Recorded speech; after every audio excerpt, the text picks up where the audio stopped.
Welcome to the third interview in the Born to Lead series.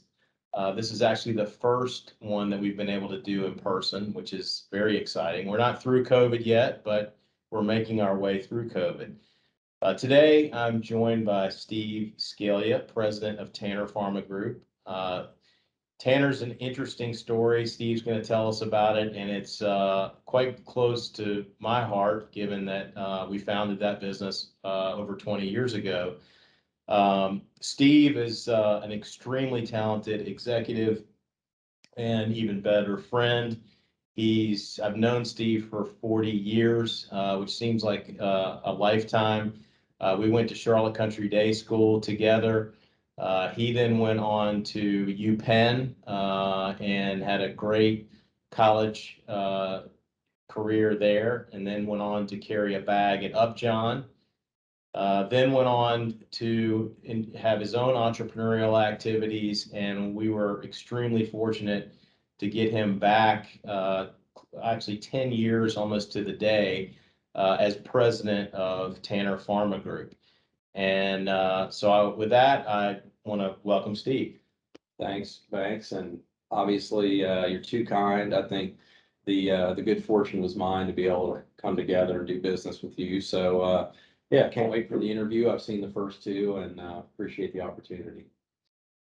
Fantastic. So Tanner is an interesting story. So why don't you tell us about kind of how Tanner got going, because you know the story as well as any, other than maybe myself, and what's happened with Tanner over the last 10 years since you've been involved with the company. Yeah, so I've been fortunate enough to be involved for 10 years, but there's obviously the 10 years before that. So I tell the story quite often, but I sometimes wonder if I miss some of the details since you actually lived it.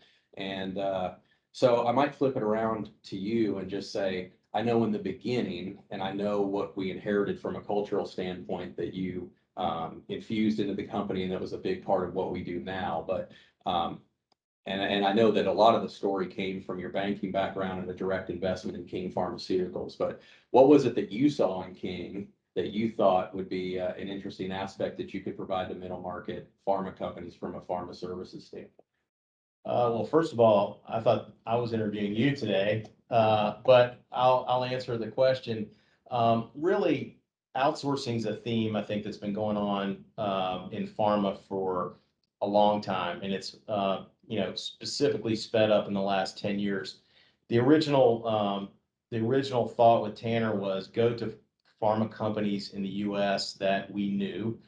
This is 20 years ago, and help them commercialize their products outside the United States, which back then, and even somewhat today, people that develop products in the U.S. think first and foremost about commercializing the United States market. So the original thesis was, let's go to friends, help them commercialize safely and with a sort of a tight-knit partner that runs things very tight. Let's help them sell and introduce their products into countries where, really, frankly, outside the United States. And that's what got Tanner going in the early days. Yeah. And so a lot of that mindset for pursuing opportunities and helping pharma companies reach markets outside of their core reach area is a big part of what Tanner does right now. We've continued with the theme of access to markets, and especially focused on access for patients to products that are not available to them. So there's been this great evolution of the opportunities we pursued that were built on your original foundation and the original idea. The other thing I would want to point out is that this idea you had started 20 years ago, and 20 years ago, the pharma services model and the willingness of pharmaceutical companies to outsource very specific needs that they had to outside companies was much more rare at that time.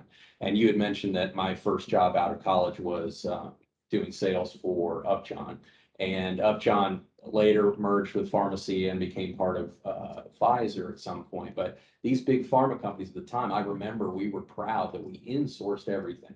We had our own call centers, we had our own distribution, our own trucks. They did all their own R&D, and now you see the model changing where it's not only potentially more efficient, but a more cost effective as well to use outsourced service providers. So we're happy to be in that space.